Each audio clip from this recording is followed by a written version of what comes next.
As a soulless virus spread, vulnerability and disparity bred. A nation that can lead the way, guided by head and gilded by heart. Alas, saw the divide ripped further apart. To rise above prejudice and give way to justice, to embrace every human with equity and dignity. It's time for true humanity. Our tomorrow calls out to us, invoking passion and purpose. And what each one of us does today can influence our way of living and rise as a nation of a billion thriving.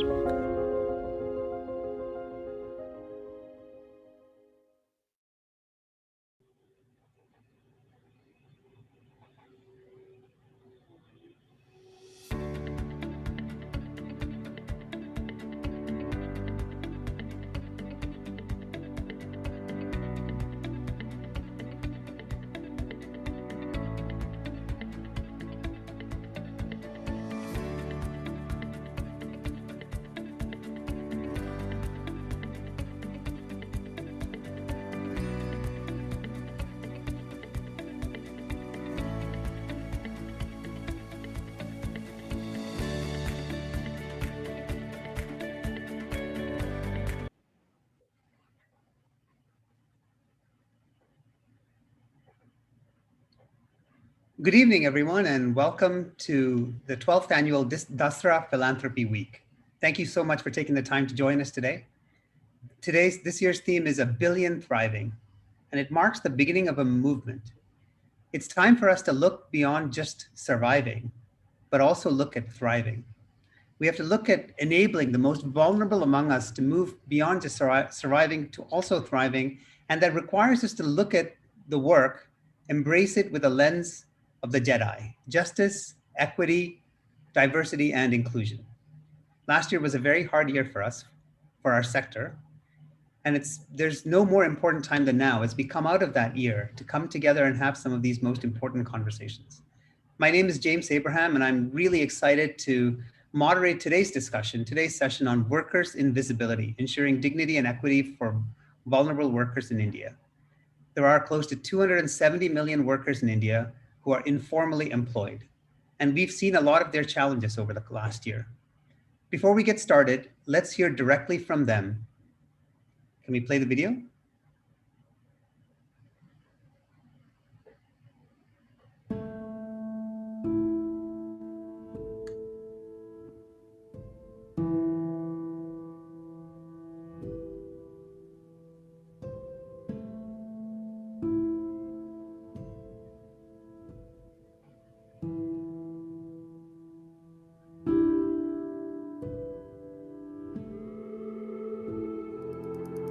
यहाँ पे पड़े हुए हैं, 2 महीने से बच्चों को क्या खिलाएंगे? यहाँ पे काम धंधा था, मजदूरी है, काम धंधा कर लेते, रोज बच्चों को खिला लेते। अब यहाँ पे 2 महीने से कौन दे रहा है हमारे लिए? वो कोई नहीं दे रहा है। घर में कह देते हैं सरकार दे रही, वो दे रहा है, कोई नहीं दे रहा है बच्चों के लिए। कहता है घर जाने के लिए भी कहता 2500 रुपया टिकट, 2500 रुपया। अब मियाँ बीवी में 5000 रुपया हम कहाँ से लाएंगे?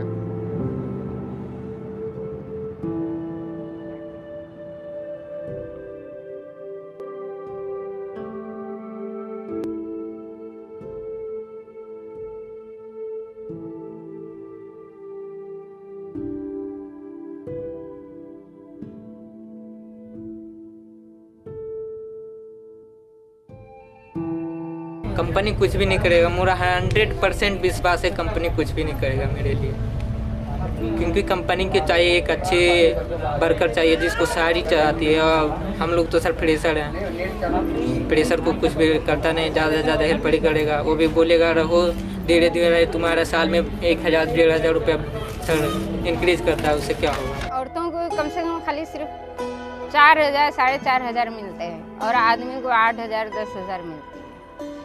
तो ये सही है। और इतना मजदूरी करके भी इंसान देख के बात करते हैं वहाँ पे। अगर हमारे जैसे हैं तो 3000 3500, और काम तो इतना होता है कि 1 सेकेंड भी हम इधर से उधर नहीं हो सकते। 1 सेकेंड इंसान से बात भी नहीं कर सकते, कहीं बाहर जा नहीं सकते।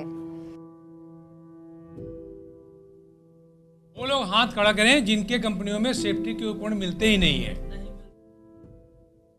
हमारा नाम मोहन पासवान है। हमको सर 2 बार पाँव पर इसमें चोट लग चुकी है हाथ में, समझिए। हमारे बंदे को और लगी, हमारे कंपनी में 5 बंदे को। शाम को 4 बजे मेरे काम करते समय उसमें मशीन में हाथ चला गया था। अब मेरा जो हाथ अभी फिंगल भी नहीं मूवमेंट हो रहा है और यहाँ से वर्किंग नहीं हो रहा है बराबर, खाना भी नहीं खा पाती हूँ मैं इससे। बाकी उसमें बहुत सारी प्रॉब्लम थी, काम करने में, केमिकल डालना, सांस लेने में प्रॉब्लम आती थी। जैसे कलर्स उड़ता है ना, जैसे अपने मिट्टी उड़ती है, जैसे कलर उड़ता था, उसमें भी प्रॉब्लम होती थी सांस लेने में। सौकड़े के सवारी है कि हर बंदे को चोट लग जा रही है, आगे चल के बंदे को निकाल दिया जा रहा है कंपनी से। उसके बाद में 2-4 महीना रखने के बाद में बोलता है कि तुम जाओ, भागो, फिर काम तुमको कहीं ढूंढो, दूसरा कंपनी रखती नहीं। सर यही मेरा लड़का ही एक बार बीमार पड़ा था तो कम से कम तो 18,000 रुपया प्राइवेट में दिया। डेंगू मलेरिया की वजह से मगज में बुखार पकड़ लिया था तो 18,000 रुपया लगाया। और सरकारी दवाखाने में जाते हैं, वहाँ पे भी भटकना पड़ता है। ESI का कार्ड है, लेकिन वहाँ पे भी जाओ तो 10 धक्का तो खाना पड़ता है। यहाँ से सीधे बापू नगर भेजते हैं, बापू नगर से आओ। अब छोटा तो हमारा पूरा महीना 1.5 महीना, अगर बीमार पड़ गए तो 3-4 महीना भी बिगड़ जाता है। फिर यहाँ पर आओ तो अर्जी देकर तब जाकर नौकरी पर लेते हैं।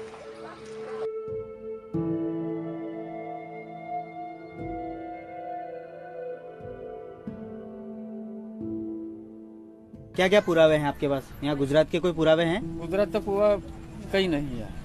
जैसे दवाखाना नके न कागल छोटा मोटा राखेला है ये थे। तो आपने जो मजूर जो काम करते हैं उनके बीमे वगैरह करवाते हैं क्या? बीमा वगैरह कराई, पर कहाँ करवानो बीमा वगैरह? बीमे के बारे में आपको जानकारी नहीं? जानकारी नहीं है। हम बता रहे हैं कि मतलब हम लोग को ना कुछ राशन मिलता है, ना तो घर इंदिरा आवास मिला है। हम लोग भी कोशिश कर रहे हैं, लेकिन हम लोग कुछ कर नहीं पा रहे हैं क्योंकि हम लोग अनपढ़ हैं और गरीब हैं। तो हम लोग को बात को कोई नहीं रख रहा। हम लोग अभी तक तो पैसा रख नहीं पाए हैं कुछ। पैसा उसा हो जाएगा तो कुछ आगे धंधा देखेंगे, भट्ठा इट्ठा कमाना छोड़ देंगे और बाल बच्चा को पढ़ाएंगे लिखाएंगे और मैं सारा मेहनत हम करेंगे। अब तो लेकिन अभी खाने के लिए भी नहीं है तो फिर क्या करें।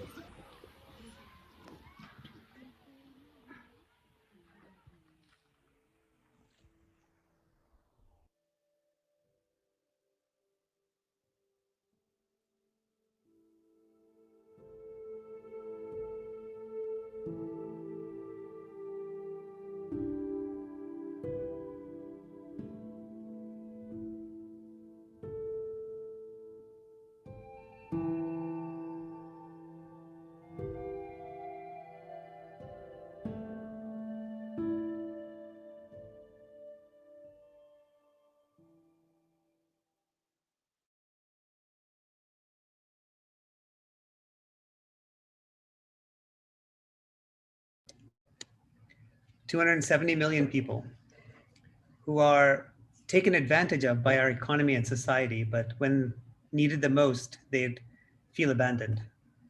What we're here to discuss today is all the work that's being done across from many, many people, many, many aspects of our society to try and correct the situation. We'll start with Amit. Amit, if you can join me. I want to hear from you about the lay of the land. Amit is a leading migration expert. He's been studying trends and patterns through his work with corporates and foundations. He's currently the senior manager at the Global Incubation Developer. Amit, earlier when we were speaking and getting ready for this session, I was dumbstruck with the stories and the stats you were sharing. Maybe you can open us into this topic. Sure, and there's a stat which often, boggles my mind. So let me start with that. I don't know if you saw that back in February this year, the Guardian actually released a report that some 6,500 migrant workers died in Qatar building the various infrastructure for the World Cup, for the FIFA World Cup. And what was astounding to me was not the number. The number I feel is underreported, but what was astounding to me was that there is a number. We know that the government of Qatar actually acknowledges that at least 6,500 people have died. And not to say that Qatar is a shining example of any transparency, but there is a number. Of that 6,500, some 2,700 are migrants from India, and the other migrants include from Pakistan, Nepal, Bangladesh, and Sri Lanka. So 2,700 Indians out of that 6,500. Now, what staggers my mind is we don't know how many workers died while building the ceiling. We don't know. We don't have a stat for that. We don't know how many workers have died building the various metro sites across the country. Now, these are government sanctioned projects. These are not even private developers. They are government sanctioned projects. We don't know how many workers have died in building the beautiful buildings in kind of Lower Parel and Powai and kind of Delhi and all of that, Gurgaon. It's just there. And if you start to sort of go down this rabbit hole, one of the things that you'll realize is that there is no number. There is no central authority which is maintaining the database of workers who are dying tragically in all of these various accidents. We also know that construction, by large, including infrastructure, is the second largest employer in the country. In Qatar, when I told you the 6,500 number, that is knowing that there are about 800,000 workers in Qatar. So if you just do that math, then the numbers in India have to be staggering. We don't know what they are, but they have to be staggering just by looking at them. We also know, for example, that there's a body inside the Ministry of External Affairs called the Protector of Migrants. The entire job of this body is actually to ensure that workers, Indian workers who are going to various countries for short-term work are like their interests are safeguarded. There is no such entity for local migrants. Nobody is tasked with safeguarding the interests of internal migrants. And again, when you go deeper in this rabbit hole, you realize that back in 2017, Srinivasan Jayanar and a few like journalists from TV had actually just tried to collate what is publicly reported as kind of worker deaths. And there's only one mention, by the way, of an official stat on worker deaths, which was actually there's a Lok Sabha. It's a reply for a question in one of the Lok Sabha sessions, and it basically says that from 2012 to 2015, 77 workers died across the country. 77 workers died across the country. I can't believe that was taken at face value. So, and again, what these guys did, what these journalists did, and this is all public, by the way, you can watch all of this reporting on YouTube. What they did is they actually wrote RTIs. They actually filed RTIs. They wrote to police departments across the country. Only 24 cities, police departments responded across 17 states. And just 24 cities, police departments data says that at least 1,000 died, right? So even if you go by the reported stats, they are way off. There's like a 10 times gap between what is presented in Lok Sabha versus what the police says. And again, do remember this is only 17 states and only 24 cities in those 17 states. So the real number must be staggering. So long story short, what blows my mind is we know more about the living conditions of workers in Qatar. We know more about workers in Qatar who are dying or not dying and why they are dying than we know about workers from UP who are dying in Bombay or workers from Bihar who are dying in Delhi. We don't have those stats. That is the most staggering fact that I can sort of think of. Yeah, I mean, so that's my opening to you. There's a bunch of these that we can go over with, and I know that I've come to a point where I start smiling about this, but it's staggering. These numbers. It's you opened with such a powerful commentary. Just the idea of we don't know. It underlines the theme of this conversation: workers' invisibility. I mean, they are really truly invisible. But maybe you can help make them more visible to us so that we can see them. Sure. And just from your experience, what is life like? We're talking about moving from surviving to thriving. I mean, is that still a dream? I mean, is in this population, is that too much to ask for, or are we getting that wrong?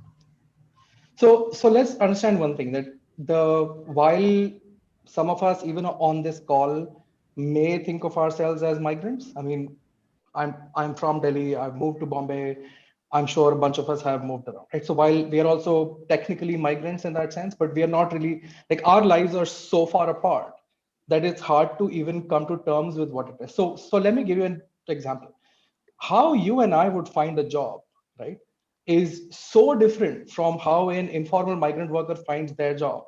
So let me give you like how you and I would do it is some headhunter, whatever HR, you apply for a job, you'll get a job. Before you go to the job, you will actually know how much exactly you're going to make. You know broadly where you're going to stay. You know what your spouse or partner is going to do if you move there. You know where your children are going to go. You know if you need an insurance. You know if you need a house. You'll figure all of this out, right?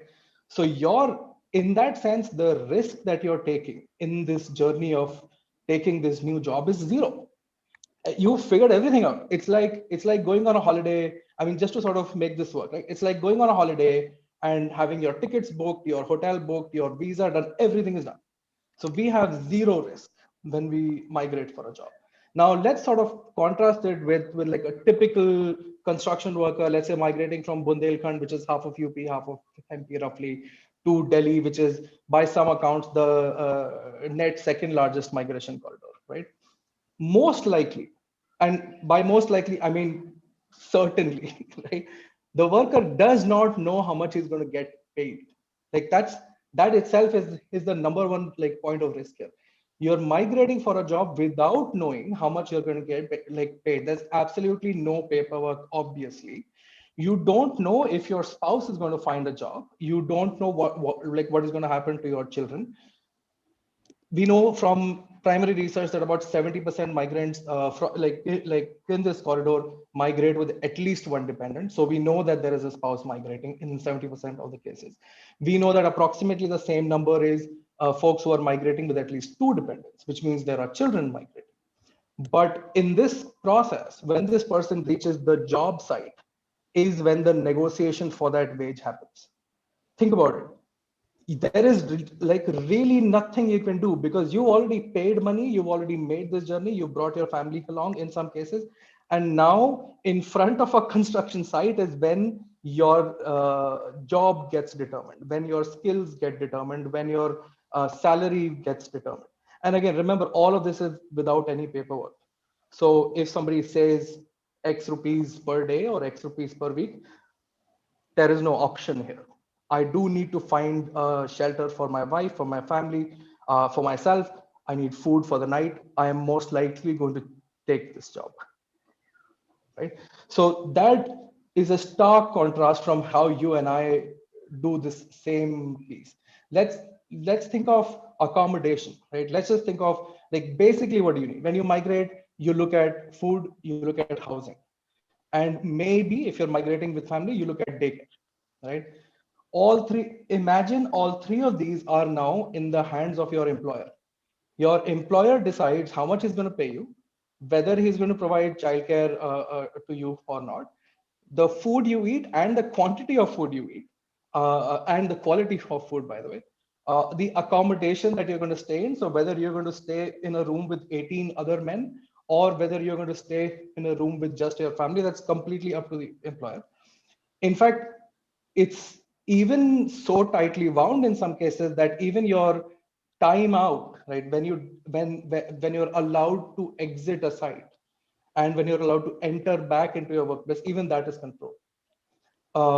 By the way, one more layer to this is even the prices of the food that you get just outside the site is also determined in some case by the contractors. So you are literally at the mercy of this system, which you have no control over. And by virtue of the fact that there are probably 800 to about 1,000 other people just like you in the same situation, the advantage here of numbers has not translated because of the fact that all of you are from different parts. So you have 50 people from one village, you have 50 people from another by design. By design, there are different parts of a labor camp which are created. And these two parts of a labor camp are in some cases not allowed to meet, not allowed to talk to each other for fear of sort of collectivization and things like that. Anyways. The conditions you're describing echoes with the word slavery. I mean, maybe that may be too harsh a word. They may still have freedoms to leave, but they're not really freedoms. No, they're not freedoms. They are. So how one would like to think of it is that's the time that you're allowed to go and call your parents, I don't know, send a letter back home. We know, for example, that typically at least a part of the Sunday is kept for workers to be allowed out of typically like large construction sites. And so what happens on that day is you will, first of all, you'll go and send some money back home, because that's your number one priority right now. You made some money, you spent some money in sort of doing this, but now your biggest priority is to send some money back home because there is somebody back home who needs this money. But the financial system is not meant for this audience. The financial system does not recognize these folks as their customers. So let's just think about something like as simple as remittance, right? Typically, a construction site will be far flung somewhere. There is no ATM or bank nearby. So you're most likely going to travel about 5, 10, 15 kilometers to find like an ATM or a bank. But the bank here also, by the way, is it's not like it's going to welcome my business when and you and I were talking about this. Your bank comes to you. That's right. My bank, I can call people and get some work done at least. Here, it's an actual intimidation. Like the worker feels actually intimidated to actually go to a bank account, have his or her case heard out. I mean, this is not, and by the way, this is not like, it's not like this is a secret, right? You go to any PNB bank account, you go to any SBI branch, you will see in the morning around 10, 11, there's a lineup of about 20 workers outside, basically who are looking at either depositing money, taking some money out. Interesting. And while you and I, if we enter that same line, we have preference. We have privilege to actually go inside. There'll be a branch manager, there'll be a relationship manager who will be there to sort of support our work here. Right. But yeah, that's another facet to this. Into this, have you noticed that when organizations or people step in, that they can actually help? Is it possible to step in and help, or is the system so bad that even that's not possible? Certainly, there are numerous examples where this situation is far better than what I've described right now. What I've described right now is maybe the worst of the lot. And like, let's take simple examples. So daycare, right? If you go to a typical corporate office, daycare is fancy. It's nice. Your children are probably working or in the same daycare as your building. You have access to them, all of that. In a typical construction site or an informal setup, daycare is not defined. There's no guidelines for you need to have 1 teacher per 8 students. You need to have 4 toilets per whatever. There's nothing like that. Daycare is a shelter, a lock, so that children don't go outside.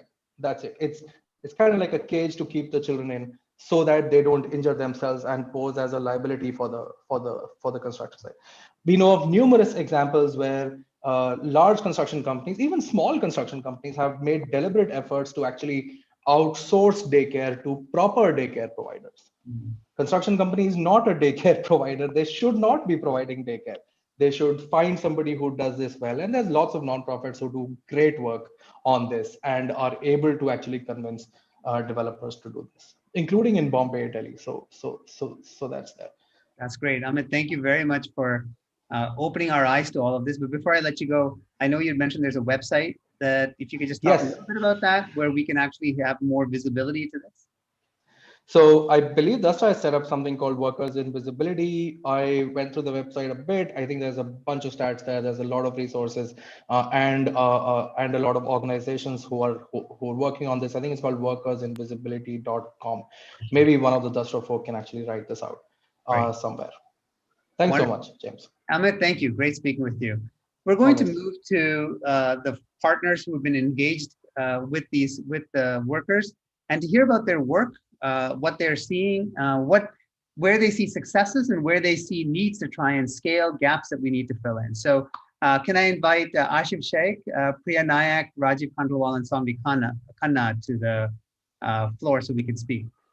First, Ashif. Ashif is the co-founder and CEO of Jan Sahas. And he has over 2 decades of experience on the ground working to empower the marginalized communities. And in response to COVID, Jan Sahas has formed MRC, and I think we're going to hear about that. Ashif, if you can spend 5 minutes and just tell us a little bit about your work. Yeah, so I think the situation of the migrant worker, Amit bhai already described. Just I wanted to add 2 other points. So basically, in terms of numbers, Like in our population, like the high number of the migrant workers are there at the source and destination, and basically most of the time in India no any real time tracking system is exists. Under the Interstate Migrant Workmen Act, some provisions are there to track the migrant worker, registration at the source and destination. Many other provisions are there, but no any implementation of these laws. So actually nobody is aware about the actual number of migrant worker. And same thing as we saw last year, many workers died actually during the travel, or when they walking from the source destination to source, but no any like the reporting system is exist. As of now, we documented about 340 deaths of the migrant worker. So we have some database actually, Amit bhai. The second thing is we also initiated a process in Bundelkhand region called LMT, Longitude Migration Tracking System. And through the tracking, we track about 122,000 migrant worker from the Bundelkhand to Delhi. And basically we realize about 18 to 20% migrant workers are like forced for the the trafficking or forced labor, or they face any kind of sexual violence, physical violence, or discrimination. So basically the prevalence of trafficking, forced labor, or discrimination or violence is very high in the migrant community. So basically, if you can see like the women's participation, so women participation is decreased. So during our LMT survey, about 20% women involved in the migrant worker community, but now that percentage is decreased, and now the percentage is between 3 to 5%, and particularly in the construction industry, 2 to 4%. So migration pattern is changed a lot in last like 6 to 9 months, and I think this like the change in the pattern will continue for like next couple of years. Basically this is the situation of the migrant worker. But if you can see their contribution, so basically if you can see their contribution in like India's economy or GDP, and basically they build this whole nation actually in terms of creating the infrastructure, but they not get like the dignity and respect from the government, from the society, from the employer. And I think that's a very, very important point, because most of the time when we discuss about the migrant community or unorganized sector workers, we only discuss about the wages, we only discuss about the working condition, but we not discuss about the dignity. And I think they require the dignity and respect from the employer, from the society, from the government. If we can discuss about the laws and legal provision, so in India we have lots of money actually in the BOCW bank accounts. So actually we have about 30,000 crore unutilized amount under the BOCW, and this money collected from the industry for the worker welfare. But actually in India we haven't any kind of like the service delivery mechanism to support the migrant population actually. So that's why like the utilization rate is very low in most of the time. Like some of the state government try, and basically in the last couple of months some state governments filed the petition in the Supreme Court, and they like requested for the permission to reallocate this money for other purposes. So workers are dying, workers are struggling for food. They are not able to get the food or any other kind of relief, and the governments are basically reallocating this money from the worker welfare to the other heads, budget heads actually. So that's a very, very important point. And the another point about the political will. So basically most of the time migrant worker like voting at the source states, and they are migrating to the destination, and they are not voting at the destination. And when they required any kind of like the social security or any kind of like the support at the destination, and they are facing multiple level of challenges and problem at the destination. So I think in India we have a federal structure, but we required like the portability, particularly for the social security benefits. So recently, if you can see, in January 2020, like the government of India launched the One Nation, One Ration scheme. And basically in India, we have a 23 crore ration cards. Recently, basically yesterday, Supreme Court said the government of India basically cancel about 3 crore ration card, but still we have 20 crore ration card, and about 10 crore migrant workers having these ration card, but basically they are not able to get the benefit under this new scheme. So only 8,000 to 13,000 families able to get the benefit of this portability under the ration scheme actually. So these are the major issues. in our organization or like our collaborative, we try to provide support during the pandemic actually, or particularly during the lockdown, and we reach out to about 1.5 million workers, and we provide support related to the food ration, transportation or mental health support, like the in terms of like the counseling. And after that we realized that this like the immediate support is required, but medium term and the long term support is also required by the community. And we launched Migrant Resilience Collaborative with Idilgi Foundation, GDI, and other 40 civil society organizations. So currently we are implementing this program in across 100 districts of India. And basically we try to reach out 10 million migrant workers, and we are trying to provide like social security benefit, worker protection, and basically we also try to work with the industry and ensure the responsible recruitment processes for the workers. In the last 4 to 5 months, actually, we registered about 1 million migrant worker in our platform. And out of these 1 million, we basically applied for the social security benefits for 800,000 like the migrant workers, and about 4 lakh, more than 4 lakh families receive the social security benefit. We also launch a national helpline for the workers. And in this helpline, we every day receive between like 200 to 250 calls. And in the last 5 months, we provided support to 3,000 workers actually. And out of these 3,000 half workers, basically they trap in the bonded labor situation or trafficking. And basically we organize the operations and rescue these bonded labor. My point is that this whole responsibility is not the civil society or social organizations' responsibility, because the role of industry is also very, very important. The role of government is also very important. The role of the big corporation or the investors actually, and the investor in like in India or outside India, they also need to feel responsible basically in the context of support to the community, because everybody is earning money, earning profits because of these migrant worker. But when the migrant worker required any kind of support, we are not able to provide support. So I think the comprehensive response is very, very important. And basically all the stakeholders from the government to industry to the civil society and investor need to come together and work together to solve these problems. And I think my last point is stop like the discussion about their working situation. Definitely the working condition, health, hygiene, wages, all these things are very important. But I think we need to focus on dignity and respect of the migrant community. Thank you. That's a great phrase you used there, Sip, about dignity and respect. Before you go off, I just wanted to ask you about this MRC, Migrant Resilient Council collaborative? Collaborative, yeah. So you said 100 districts, 10 million workers. It's a very large ambition. What's the roadblock that you face right now in making that grow and be successful? Yeah. So I think the biggest problem is labor is a concurrent subject. And basically when we discuss with any central government like authority, so most of the time they suggest you can go to the state and discuss with the state. And actually like in some states, the political will is very high. In some states, they are not very much interested. So I think that's a very important and big issue. The second issue is in India, we have about 2,400 labor inspectors. And these 2,400 people are responsible to serve about 50 crore like unorganized sector workers, including migrant worker, and how they can like protect the migrant worker or unorganized sector workers. So I think it's a government's responsibility to create a service delivery mechanism. And basically we are struggling how we can help.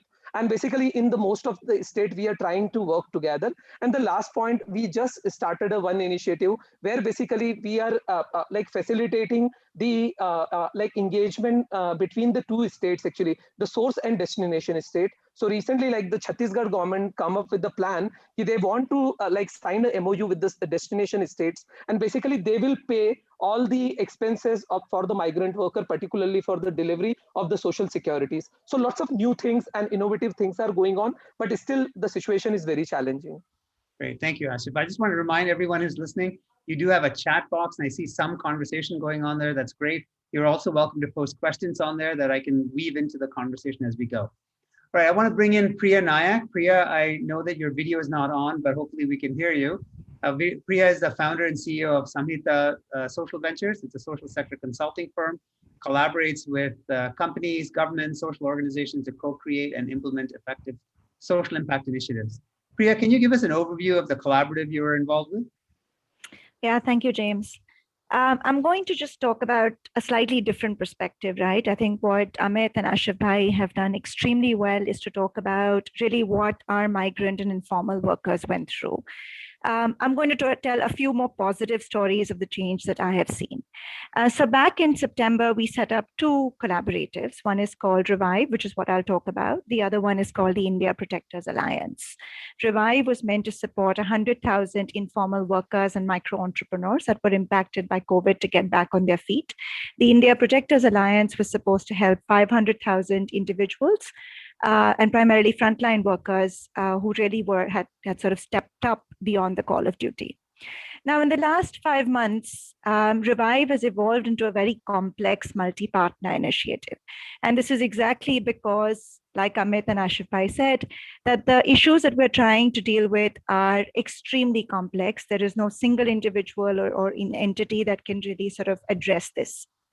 So even as we began Revive, we knew that we had to support a diverse set of informal workers.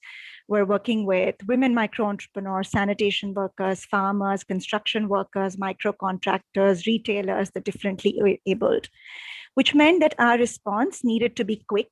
Every day that we delayed meant that somebody was going to slip back into the poverty that they had worked over decades to climb back out of. The second is that our response needed to be customized, that what was true for farmers was not true of, let's say, construction workers or sanitation workers. And the third, like Ashif said, it also needed to be comprehensive, which means it needed to take into account not just economic security, but dignity, respect, safety, health, and wellness. And this wasn't just one individual or entity's responsibility. It was really the question of how we build an ecosystem of support around these workers, which meant that in the last 5 months, we found ourselves partnering with nonprofits, SHGs, FPOs, social enterprises, NBFCs, MFIs, think tanks, data collection agencies, banks, and all kinds of corporate partners, because everyone needed to step up. We've also had to partner with very, very different kinds of donors, so bilateral, multilateral agencies, global foundations. And what was astounding was really the corporate response that we saw, which is, yes, there was the CSR-led response to say, how do we quickly support our own and those that are vulnerable? But for the first time, we saw companies coming in, and this is not necessarily a conversation we've had with them in the past, but a lot more willing and proactive dialogue to say, look, we really messed up. That all of these decades, we've been pushing the bulk of our risks right down to the most vulnerable communities and workers and micro enterprises and no more, right? That this was the time to step back and change processes, policies, and do it systematically. So suddenly we found ourselves talking to investors who said, we're actually going to use a lot of our ESG guidelines to now put pressure on corporates to radically improve their labor practices, right? This is not this was a fight that we've been having for years. And suddenly this was a conversation that came from the other side. Now, did it mean that everyone knew the answers? No, that was not true at all. I think it meant that we just needed to bring a lot of actors together to figure out those solutions. The other thing that was different for us was just the range of financial instruments that we had to use, right? Grants, returnable grants, first loss default guarantees, pay for performance. Because the nuance of responding to each individual was different. And we wanted to ensure that this is not a one-size-fits-all approach, that we have to be extremely sensitive to not just the immediate context, but really the structural barriers and the systemic barriers that our informal workers have been really facing on a day-to-day basis. Now, 6 months into Revive, this is what we've learned, right? And these are sort of the positives that I see.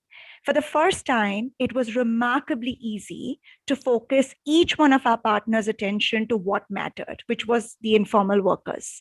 And this was primarily because the media and a lot of our partners did the hard work of continuing to put the spotlight on what was happening.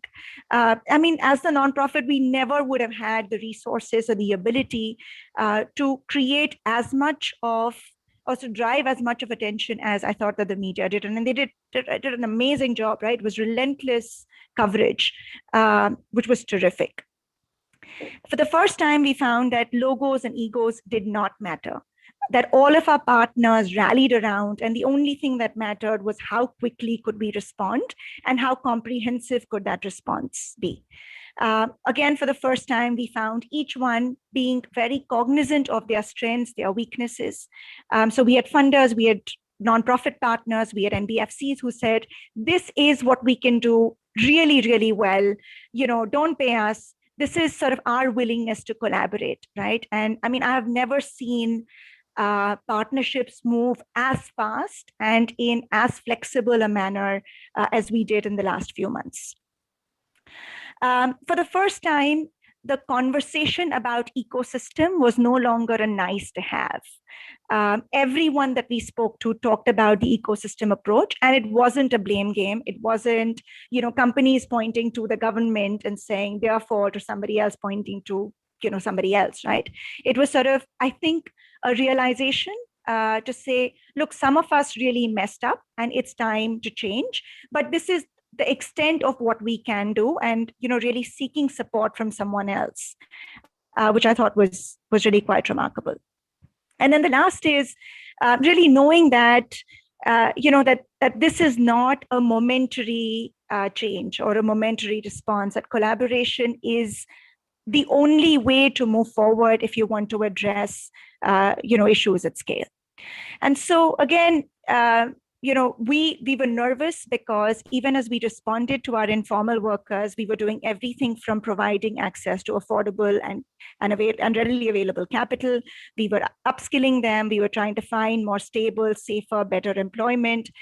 We were ensuring that they have market linkages, digitization support, enterprise development support, access to government schemes.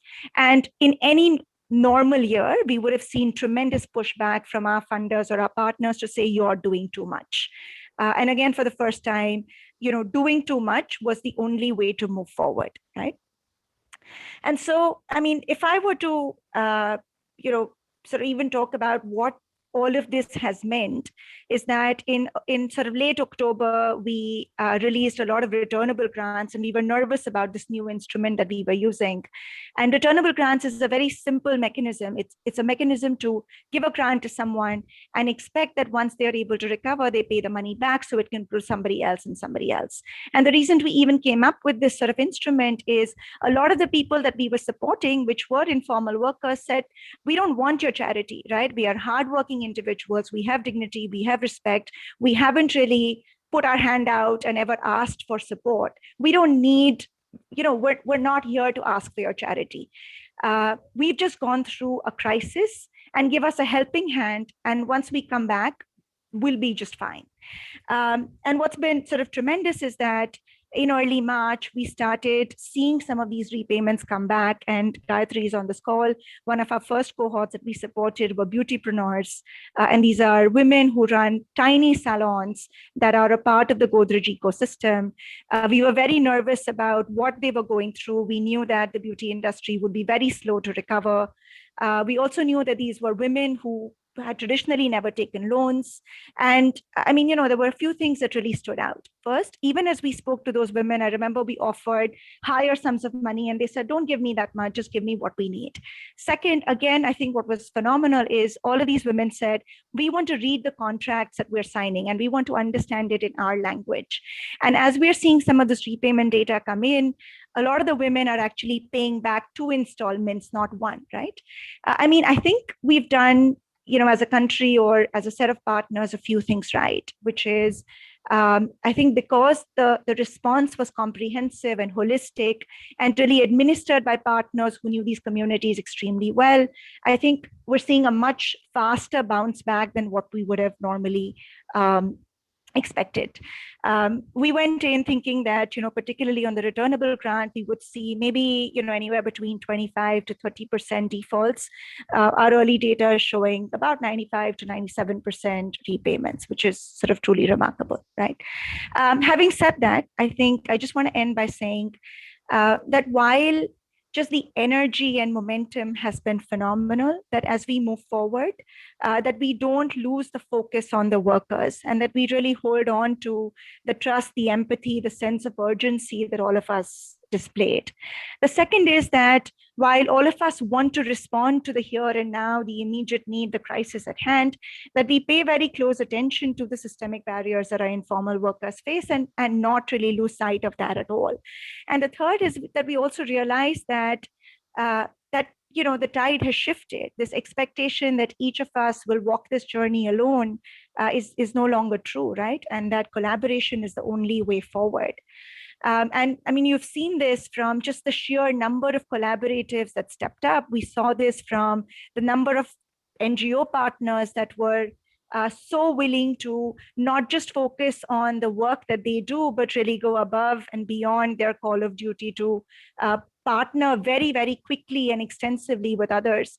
We've seen donors, Indian and international, really step up and be very, very flexible and come together and bring others along to ensure that we do this at scale.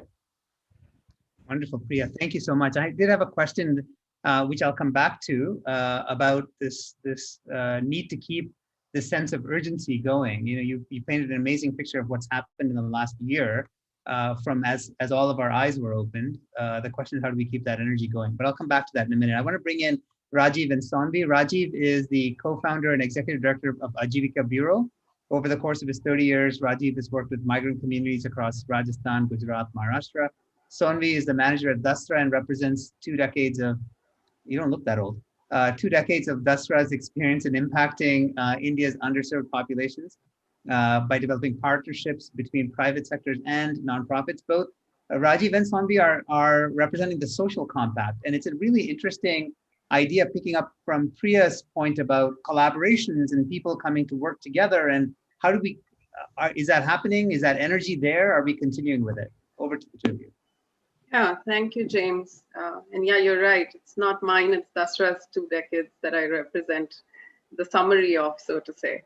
No, thank you. I think I'll just begin by saying that the social compact is really looking and focusing on industry employed informal workers, the role that both Ashif and Priya and even Amit alluded to, that industry can play as a point of influence, is really what we are trying to both carve out the aspiration for as well as give structure to. And so what really happened and how this really came about is right after the pandemic, as the human crisis we also unfolded, businesses began to acknowledge that they didn't have the necessary visibility, as well as they hadn't really held themselves accountable so far to the worker practices, in their larger ecosystem, outside their factory gates, in the supply chains, etc. And so to make this particular, to address this gap is why the social compact was conceived, really as a platform that brought together industry leaders on the one hand who were desirous of making a change, and nonprofits focused on workers' rights, workers' entitlements, who were willing to guide this change into really a co-solutioning relationship. And there were two objectives that we were trying to achieve, through this particular relationship. One was, of course, improving worker practices in the larger company ecosystems for each of these companies who were participating in this journey, and improving, like Ashif was saying, not just concrete human outcomes, but also the dignity and equity of these workers. And secondly, to reset the aspiration amongst businesses to really be able to acknowledge that responsible business is the future of business and is successful business, and to be able to double click and see not only their white collared workers, their talent pool, so to say, as a part of that responsibility, but also those blue collared informal workers, the unskilled workers, as a really important part of that particular responsibility. I'll just have Rajiv, also speak to some of those outcomes and how we defined dignity in this particular. No, thank you, Sonvi. And I think you already prefaced the, the idea of social compact. I can begin by saying that, from where we are located as a labor support organization in working in the Western India migration corridor, I think this has been one of the most interesting kind of opportunities to address major structural gaps in work and work conditions for workers who are employed in not just industries, but construction sites, hotels, hospitality sector, service sector, and so on. As a labor support organization, we work largely with workers whose connection with the principal employer or with the larger industrial space is not very clear. We work in markets that are downstream, that are unconnected, that are not visible, that are not easily recognized by governments and industries.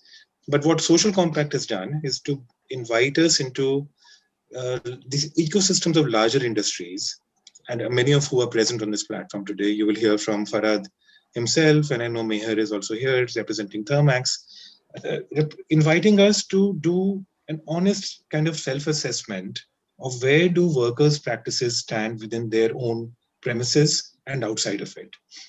And to say outside of it is really important, because outside of their factory premises, outside of their establishments, lie the larger number of informal workers. These are workers employed in their supply chains, in their distribution kind of networks, on who there is not much visibility. They're not legally, no industry is legally mandated to be worried about supply chain workers, for example. But this is what the Social Compact is trying to do, is to shift and place the responsibility of well-being of workers in a more structural way in the hands of industry and civil society together. These 6 standards that Sonvi referred to, that we are trying to in a way recast and rebuild and reaffirm, would include the very first being wages, which is everyone is ensured of a living wage, a decent living wage, which is not just addressing the minimum wage standards, but actually is speaking to the reality of high expenditures in urban areas. Wages is one entire component. The other being ensuring safety, especially against accidents and traumas and injuries caused on work sites that cause life-altering, kind of conditions among workers. So ensuring that all workers, regardless of their engagement in the supply chain or the industrial kind of workforce, are safe and are given safe kind of conditions to operate in. The third standard that we are trying to bring together is around social security. It's just that social security and entitlements that workers that are normally available to formally ordained workers become available now to all workers in this space, right? And this again becomes a mandate of the industry, of company, to not only provide it where they can, but also ensure that whatever is available in the system, in the government system, is brought to bear, brought to benefit workers who are out there in the larger ecosystem. The fourth standard is around gender, ensuring gender parity, because we have some of the most perverse kind of labor systems as far as equality of work between women and men is concerned. And I think we are trying to look at ensuring that wages remain equal, but also conditions of work and opportunities become equal between workers, between women workers and male workers in these spaces. There are also standards that we are trying to apply around health, especially around health insurance, and around ensuring that we have a well-nourished, healthy workforce that can finally contribute to industrial progress, as well as their own benefit and their own well-being. And finally, around future of work, too, that every worker has the opportunity to move up the value chain and do better for himself, for herself, and the family and the community at large. So these are 6 standards that we've developed together with industry partners as a pilot, and we are trying to apply it across all spaces. Now, I must say the industries that are currently operating, that are partnering with us at this time, are virtually the gold standards as far as their own workforce kind of relationships are concerned. Okay, but many of them will tell you that they did not think about workers further downstream, and I think it is that worker community that we are very excited to be working with industry with, for.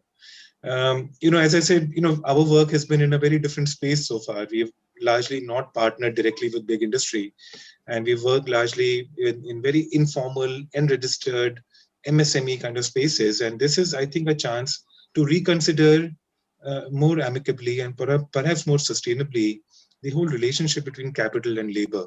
It need not be at the cost, one need not progress and prosper at the cost of other. I think we can bring together systems and standards that we can all apply currently to ensure that all move forward, right? And I think the way we are doing that is to create a pilot. We have about 10, 11 industries so far in the cities of Mumbai, Pune, and Ahmedabad, and we can take this to other locations as well. And there are other civil society organizations such as Center for Social Justice and Jan Sahas, and we are all being facilitated very nicely by Dasra. But it's really the leadership of, I think, the industry champions that is actually taking it forward. And I'm very, very, very inspired by that, because largely as a labor organization, our relationship has often been adversarial, very somewhat combative with industry. And this is actually giving us a chance to do this together and build this together. Thank you very much. Yeah. And if I may just add, James, I mean, there have been two main learnings, right, along this way. One is giving concrete structure to what we are trying to say, to the aspiration that one is trying to build. And the second is really offering those relationships in multiple permutations and combinations where you can co-ideate, bring your distinct skill sets together and work.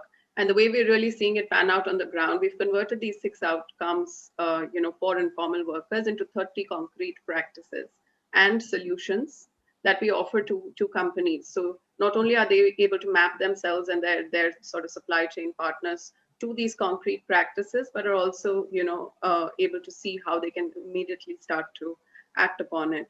On the other hand, we saw that a lot of companies, it's a lonely space, right? When you're trying to do something that is drastic, it's not easy.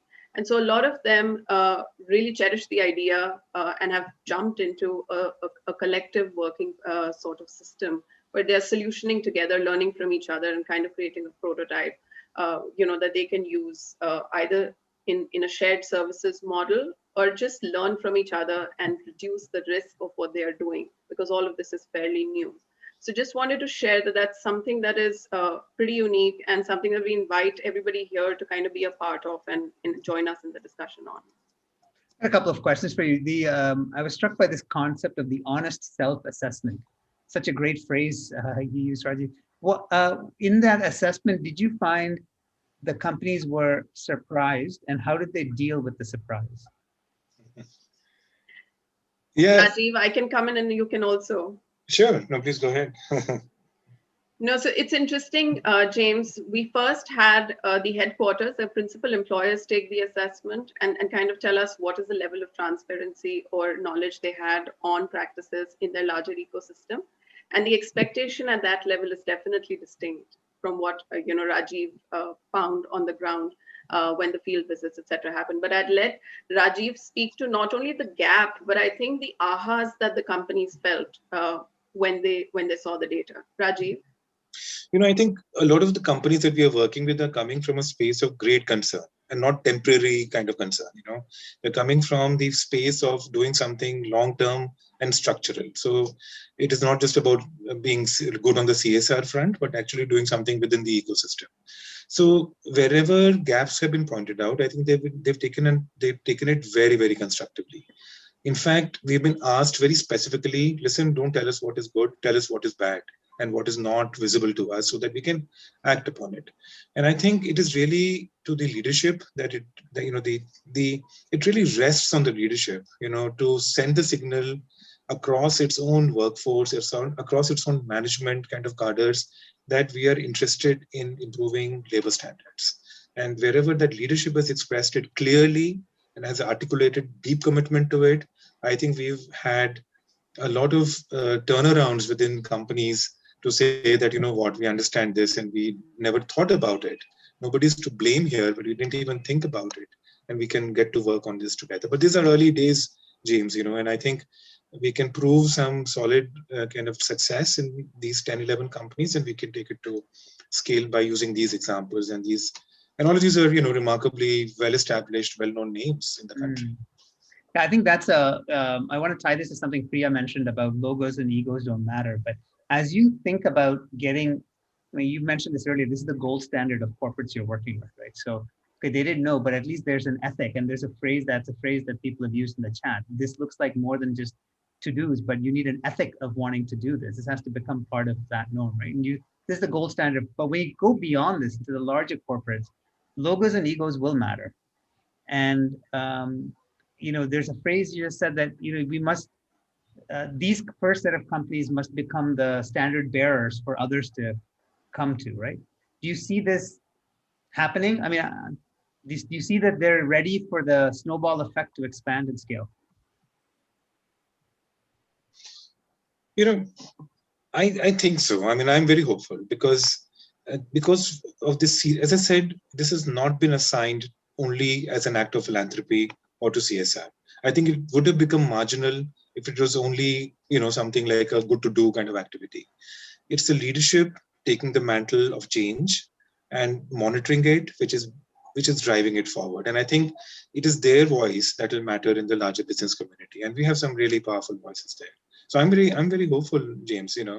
And I mean, I look forward to an opportunity to bring the labor movement that we are part of and the concerned business leadership together on some platform, because it is no longer possible to address this huge disconnect, between the workforce realities that got amplified during the lockdown and what the business kind of represents today. James, if I may just add, I think it's really the last year just highlighted the interdependencies we all have, right? We've spoken of the ecosystem approach a lot, but what does that really mean? It means that there need to be bridges for dialogues, for co-solutioning between workers and supply chain partners and principal employers. We need to know what's going on. We need to be able to solve for the challenges that come in. And that was one of the ahas of this exercise with companies, that those channels were missing, right? There was no room for two-way communication. And so it points to two levels of responsibility, right? One is around, we really are looking at principal employers as our points of influence. And it's them saying, let's put that ecosystem in place. Let's start those communications. Let's see how we can share the risk, the challenge, the cost of solutioning for better practices down to the very last mile. But there's another layer. Very soon, these businesses that are doing great practices may become unviable because they're losing out to the competition out there on low costs and low margins. So what is the role of industry bodies, in kind of integrating these good standards for worker practices into what they're already calling the sustainability drives? And what is the role they can play to improve and incentivize almost, these practices for the good supply chains, the good businesses, so that these responsible businesses can also continue as viable and successful ones. So I think these two levels are what we are really working at. And that's also, like you said, what's your big ask? This really is our big ask, right? It's not easy. There are 270 million informal workers, many of them already employed by industry. We can make a really big difference, but we need ecosystems to be activated at both these levels in order to make that change happen. Wonderful. Thank you all very much. There was one quick question that came up that I think is useful to address very quickly. Is what's the role of informal workers in this mapping exercises that you're doing with corporates? Like, do they play a role in this assessment? If you can just really quickly address. Yeah, I think, this is impossible to do without their own ownership and participation. Of course, in other settings, we would promote workers' collectives and unions, and that would bring the voice of the workers.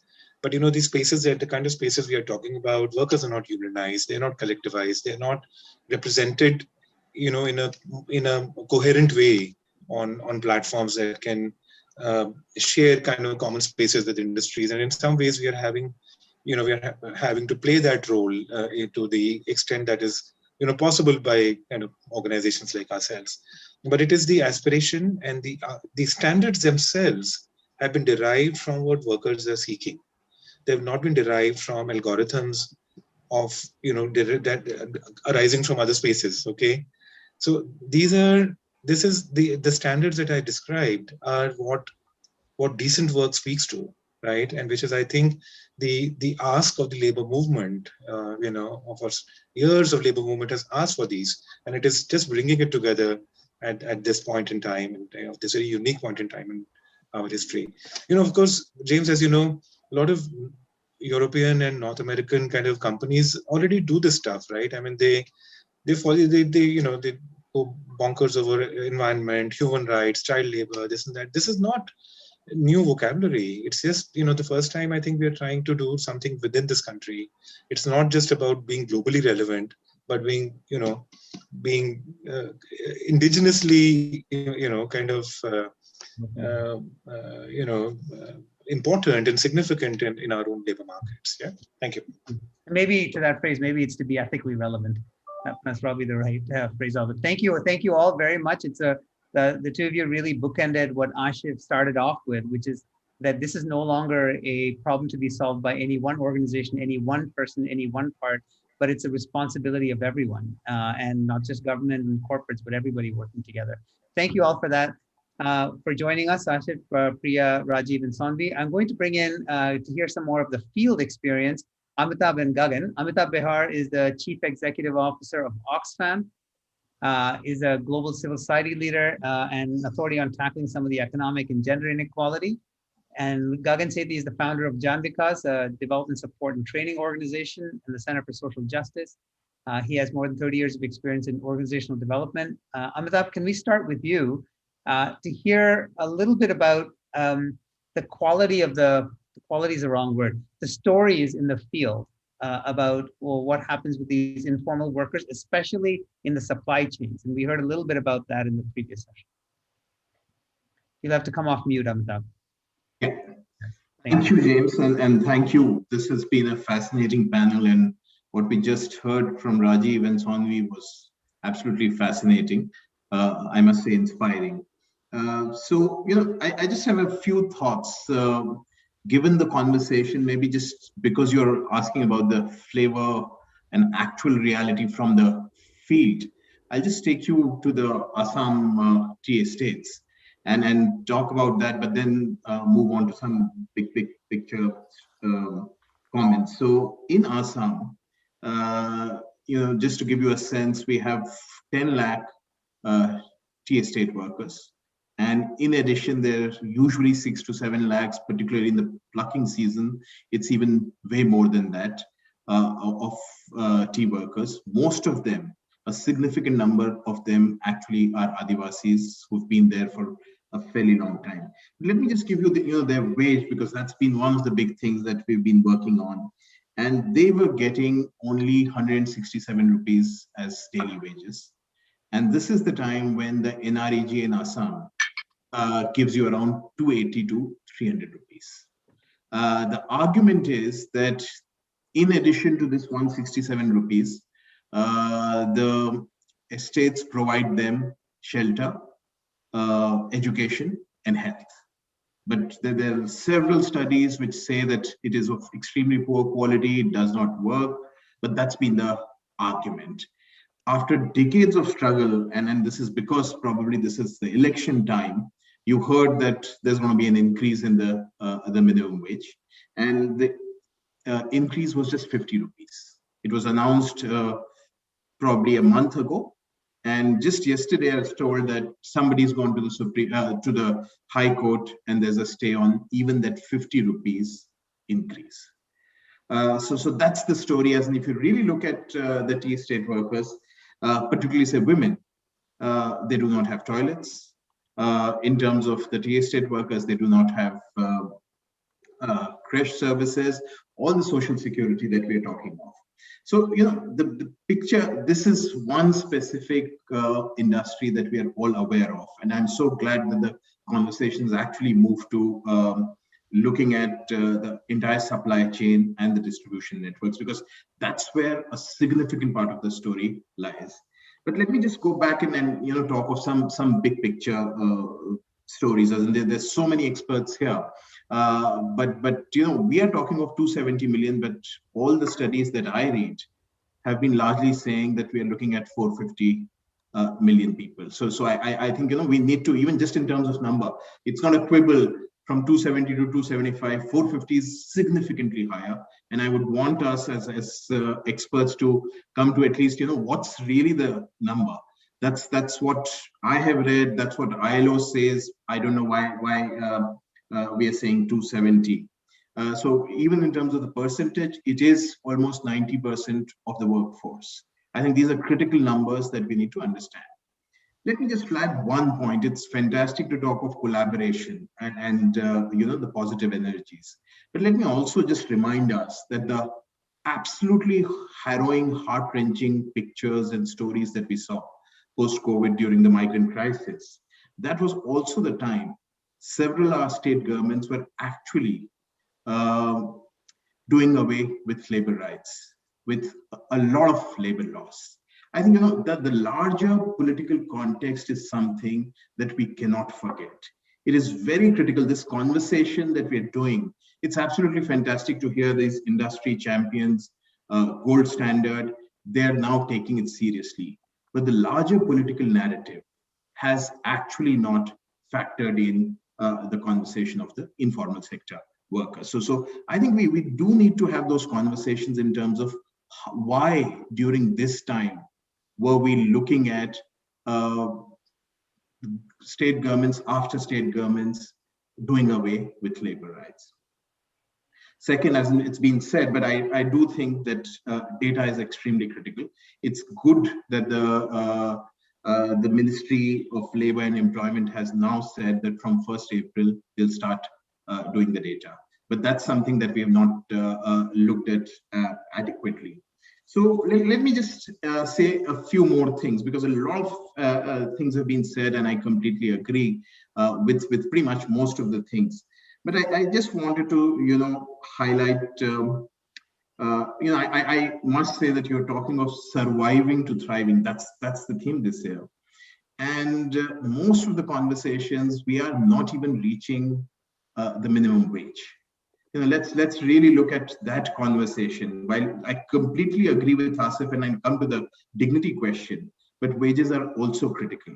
And Rajiv, in his very polite way, said we are not seeking minimum wage, we're seeking a living wage. What's the living wage? Let's be clear. We're talking of a living wage which is essential for a life with dignity. I think that would be critical, and that's why I wanted to come back to what Asif said, that we need to completely change this framework of talking of minimum wage. We have to move from a minimum wage to a living wage, which is essentially about dignity. So hopefully it would address the entire question of dignity as well. Just a couple of other points. Again, I do think that we have so many laws, but why do we have those laws not being enforced? So a lot of conversation needs to be done around that as well. As in, most of the people do not have a written contract. They do not have access to social security, which is part of the laws that we have. So a significant part of the question is also around enforcement. And that's something which we have not adequately talked of. The role of the state is going to be critical. The role of the industries is going to be critical. And again, let me just stop at the moment by saying that if you're doing this in a larger context, where labor rights, which have been won over not decades, over centuries, are getting diluted, then there are struggles which are also about the public narrative and what is really the imagination of labor in the worldview that we have. So it's really the crux of the question is, can we use COVID, which was an X-ray? And I loved what the Secretary General of UN said, that it's an X-ray which has exposed all kinds of the underbelly, the ugly aspects of our society. COVID really became that X-ray. So with that X-ray, the opportunity that we have, can we get back to the fundamental question that Rajiv is asking? What's the relationship between capital and labor? If we don't address that, a lot of this would be feel good, cosmetic, and will not get into the real structural questions. Thank you. Thank you, Amitabh. Gagan, can we bring you in, as with your years of experience and seeing how all of this is changing and so many new players getting engaged with this particular issue? Love to hear your reactions. Well, thank you very much. And I think I've been hearing, I've been part of the social compact, and Amitabh and I have been also working together during the pandemic, when we were running actually vehicles down the roads of Gujarat to Rajasthan, and Amitabh was running those roads down, just giving food and water. That's the time the visuals were very big. And I think what struck me was that it's reality is not conscious, visuals are conscious. And I think that is why we have picked it up in a very big way, which is fine. And I think for the first time, the underbelly has been visibilized. And we need to now deal with it squarely. And what Amitabh said, and I think even what Rajiv said, the critical point really is visibilize by legitimizing their identity. And I think there are laws, the Interstate Migrant Workers Act forces both sides, the in-migrant, out-migrant, to register them. And that's the responsibility of the worker, employer, and the state. And I'll link this up with the experience where I got a call from one of, we run comprehensive law centers where lawyers, paralegals operate on justice issues across issues, so just not labor issues. We take up rape, we take up domestic violence, we take up land. But we got a call from one of our lawyers saying 5,000 workers are locked in. And they're there, and the employers have run away, and they've been sending messages of wanting to give them food. We complained to the labor department, we went to the DLSA, we had to get the police to come open up that factory, and we saw that they were not being paid wages for 2 months. And the labor department then intervened. The DLSA said, it's not my job. DLSA is the District Legal Service Authority Act. It's not our job. And we mediated, and we got the workers then 50% of their wages on front, and we got the state to give it food. Now, whose responsibility was it to give them their wages, full wages? And so we failed in that sense. But I want to link this. They were all interstate migrants. And then we filed an RTI with the Labor Department. Says, how many interstate migrants have you registered? No reply. Second thing, no reply. There was a suo motu public interest litigation filed in the High Court where we joined in from the health standard issue. And there we again asked, would the state say how many interstate migrants are there? And they came up with the figure 6,000 in the entire state of Gujarat. Now, I dealt with 5,000 only in one company in Saurashtra, and the state is telling me on paper that it has 6,000 registered. So if we are not going to visibilize this underbelly, there will be other ways to further push this back and not recognize them. So I think whereas everything legal may be unjust and everything just is necessarily not legal, it could be illegal. In that framework, we need a legal response also. And if I come to the social compact, it's been amazing talking to some of the informed and I would say looking forward companies.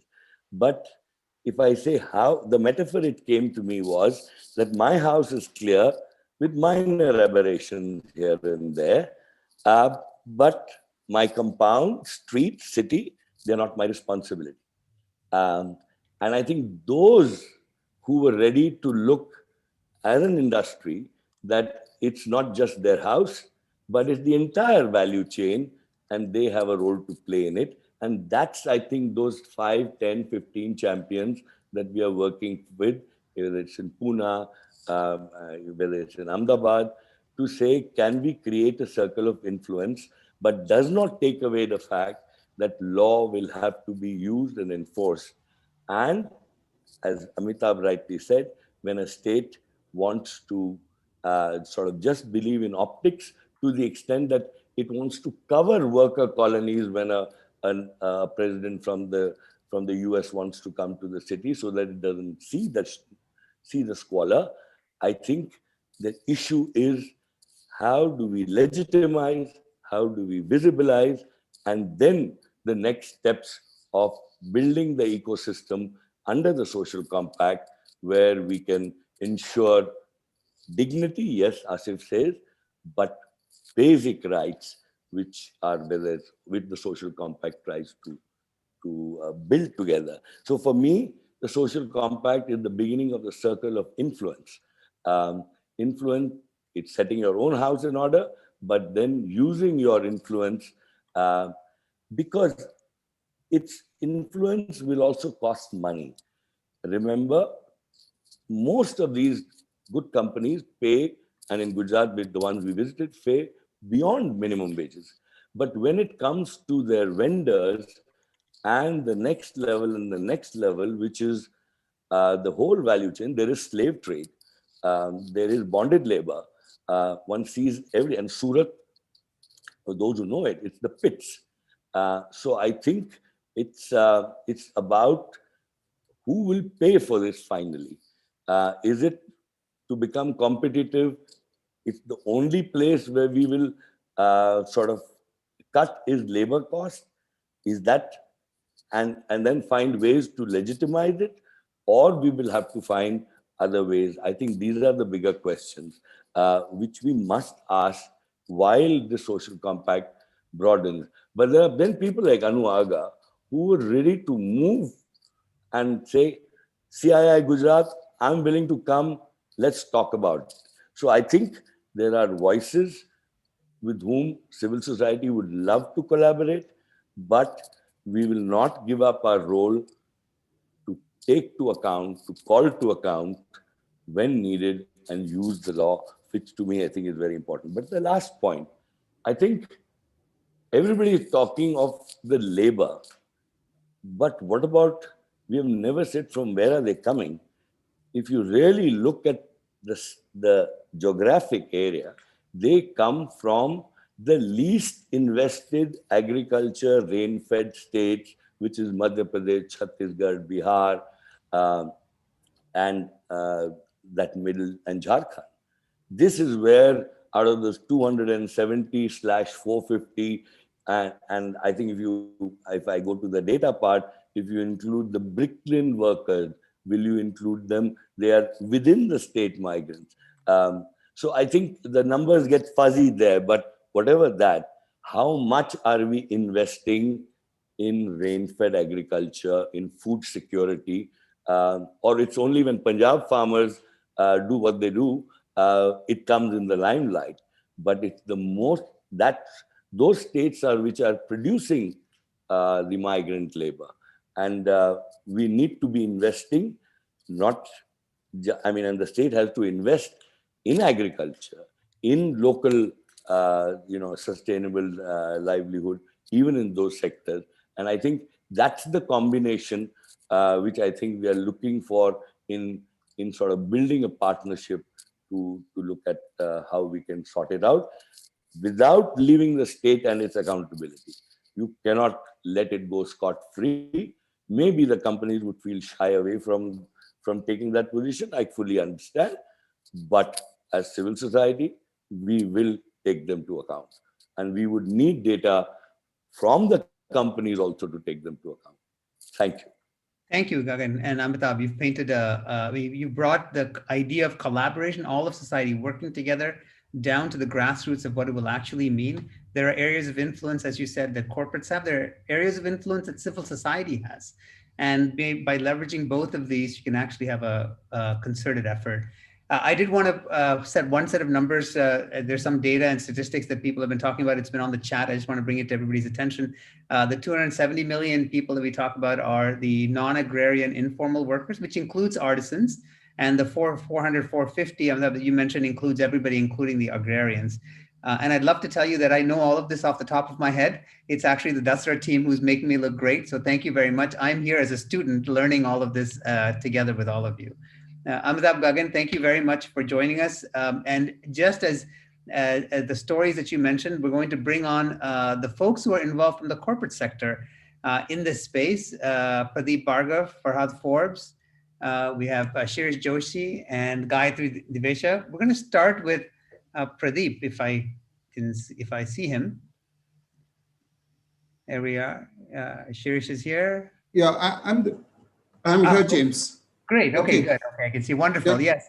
So yeah, Pradeep has a long experience in state and private enterprises in many, many different fields. He's on the board of many different companies.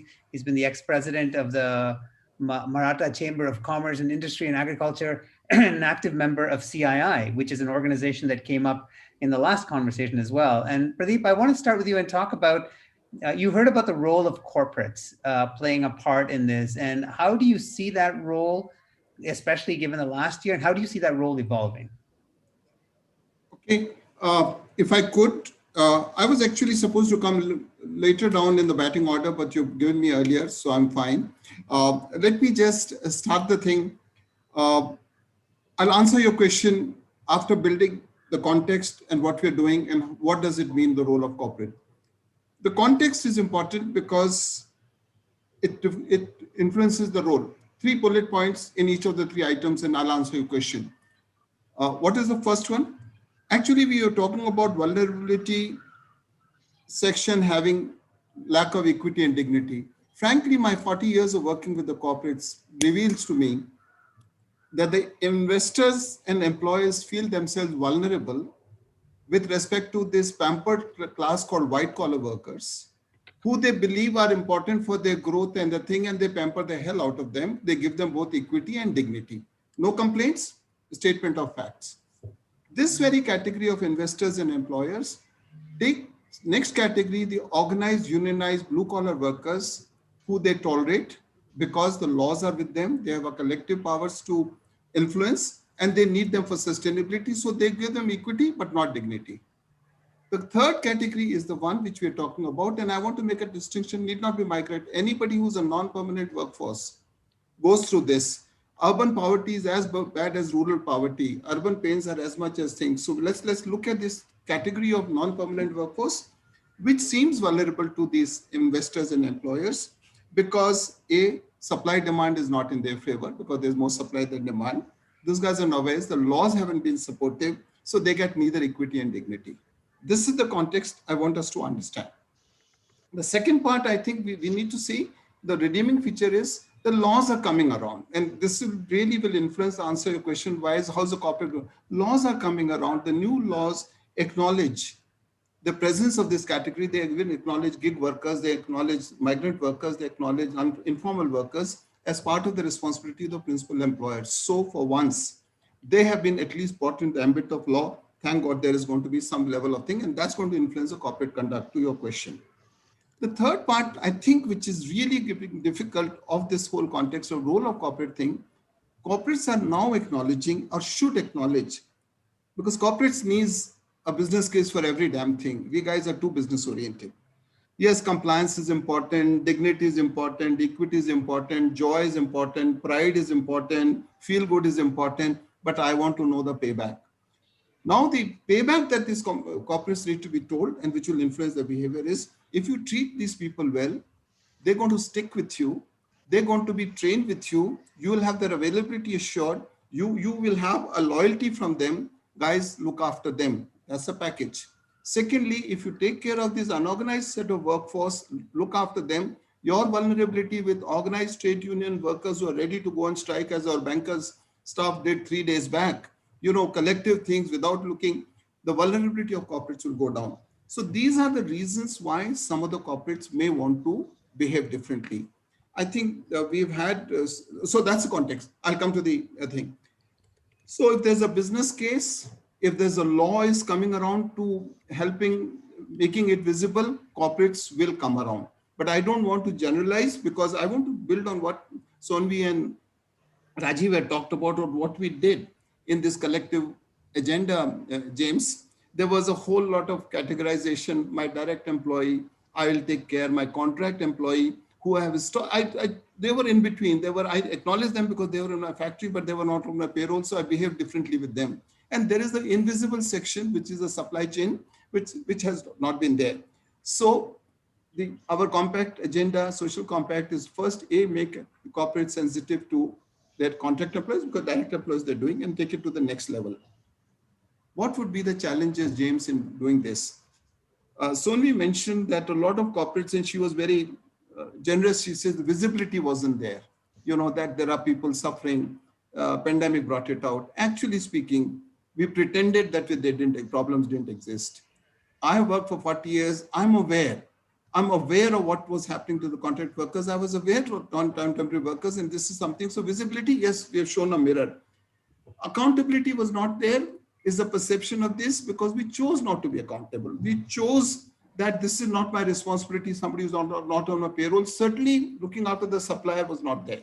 So to come to your question, will corporates do it?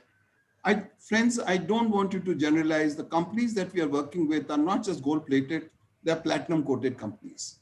These are outstanding individuals who are there, Farhad folks and Meher and the people that we're talking about. They're absolutely outstanding companies. They would do, but they will set the pattern for this. Historically, the business case for non-compliance was much better. You get a payback period immediately, you do your tricks, you get a thing. We are trying to say business case of being compliant is much better, but it's a long-term payback. Corporates want quick payback. So that has been the challenge. So I think what should we be doing going forward, corporates? What experience, what example that we set, James, right now, and we are taking to the further to the level of supply chain has got to be done as a step number one. We need to create more such things. Then we need to move on to many more companies to be doing it.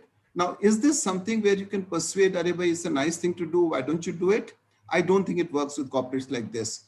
Tell me if it's within the law, I will do it. Anything beyond the law, you have to give me a case.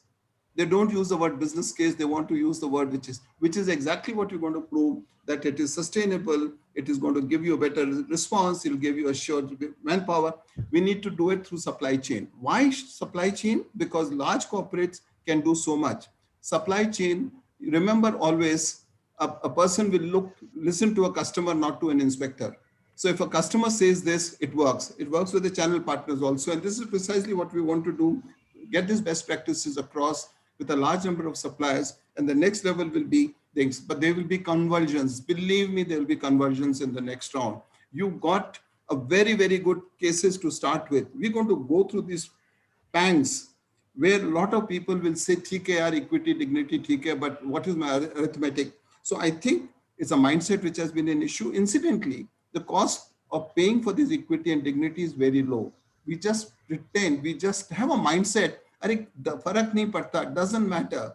I'll get someone else. It doesn't cost. The labor cost in a typical manufacturing company is 5 to 6%, of which the organized workers and white collar takes 80%, 90%. Is very little. So I think it's a mindset. I feel confident, James, that if we take this agenda that we're doing, take it to large number of companies in the construction sector, in the manufacturing sector, in the textile center, the three areas where social compact, I'm grateful to Dasra and others who have made this happen. We take it further, take it to our supply chain. We have every reason to believe that this can be scaled up. We're making it simple. Only way you can scale up is make it simple and replicable. We're doing it. I feel confident, but don't expect it to happen very soon. It'll take its time as long as and the laws are helping. Thank you. Thank you. Parath, can I bring you in? The role that you took to play a part in this, why, and Pradeep brought up the question of payback and the rationale. And do you see that resonating for your company? Do you see that resonating in the group, in the society of corporates that you work with? Sure. Thank you, James. When you look at any of these things, if you look at what's the motivation, and I think you can sort of classify it in maybe three areas. One is it's the right thing to do. Okay, so from a moral point of view, it's the right thing to do. Okay. The second, as Pradeep pointed out, there is a business case for it, in the sense that if you were to look at doing the right things for people who work with you, whether directly or indirectly, you do get the benefit of that coming back to you. And then the third, which is a more, I would say, broader, more philosophical thing, but I think it's, if you look at business and you want to make business truly sustainable in the long term, we have to look at the whole ecosystem.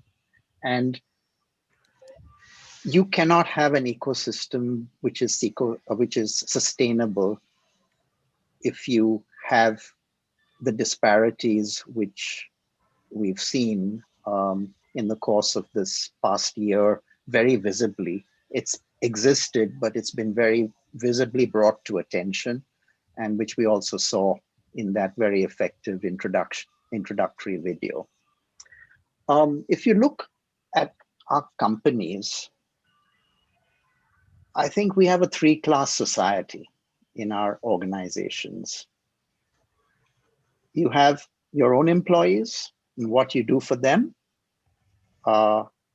That's usually in most of our companies, which are, larger companies. I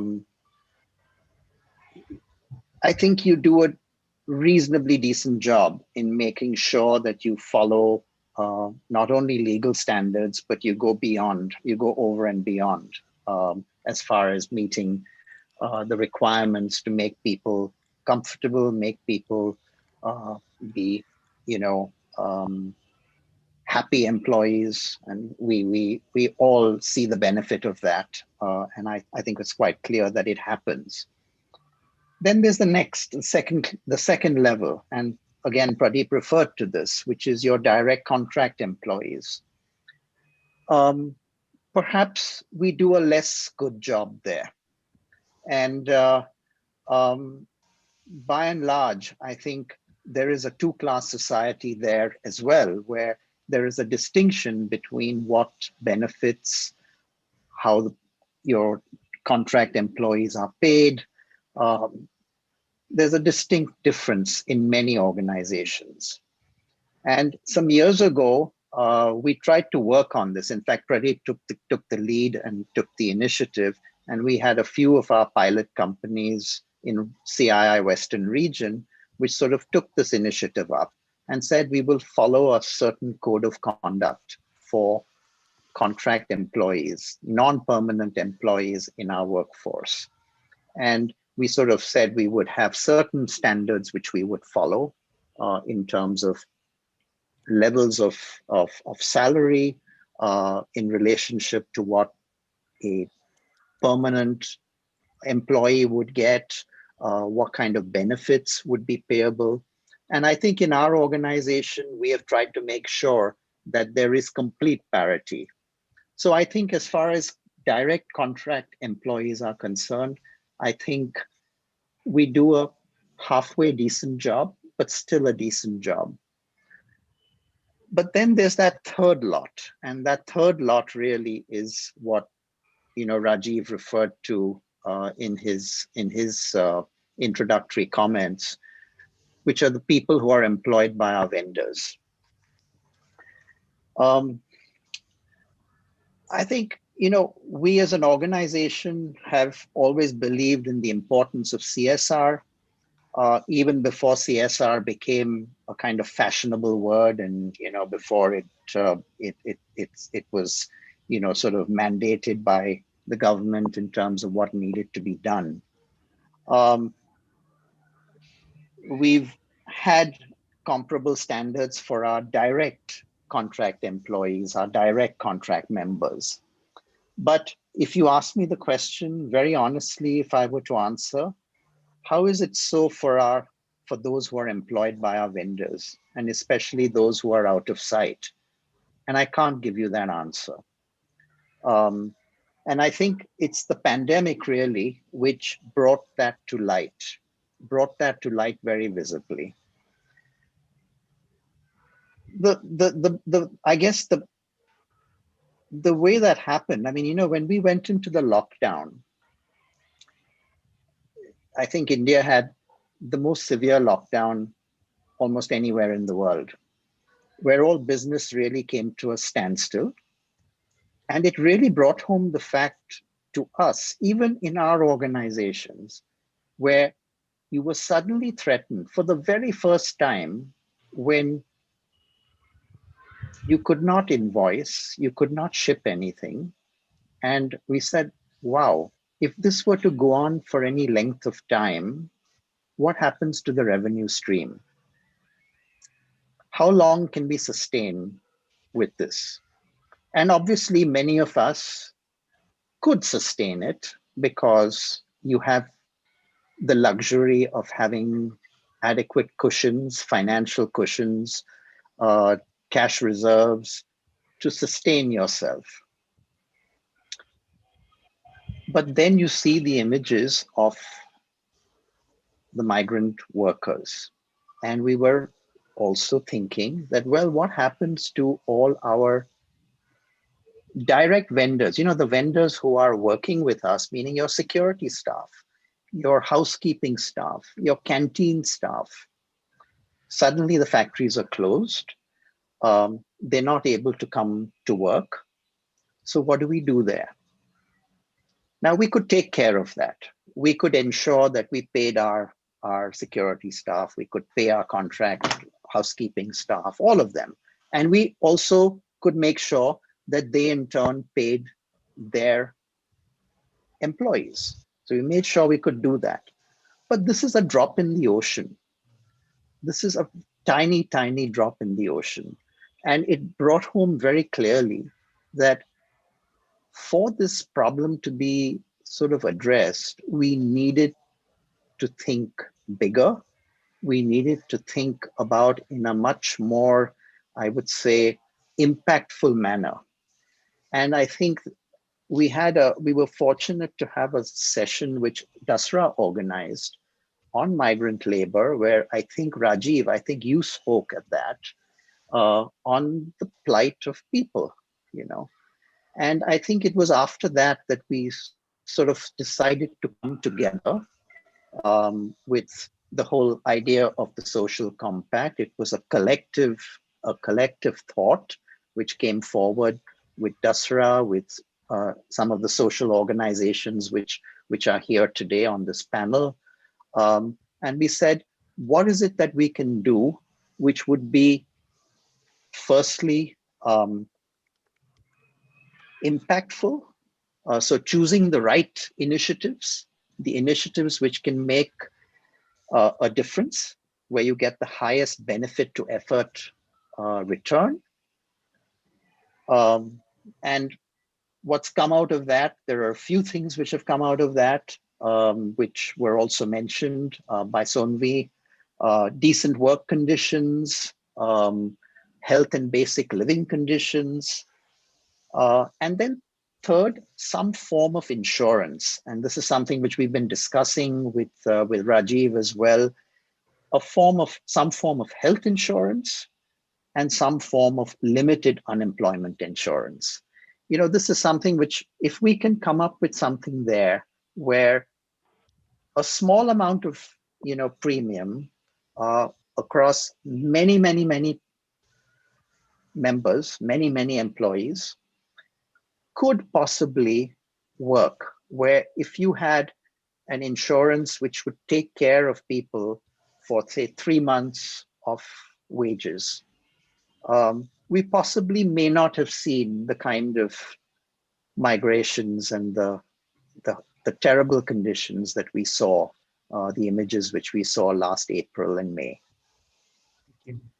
And finally, just to say that, how I guess that the dilemma which we have now is, how do we scale it? And how do we actually take it to a level where it really makes a difference?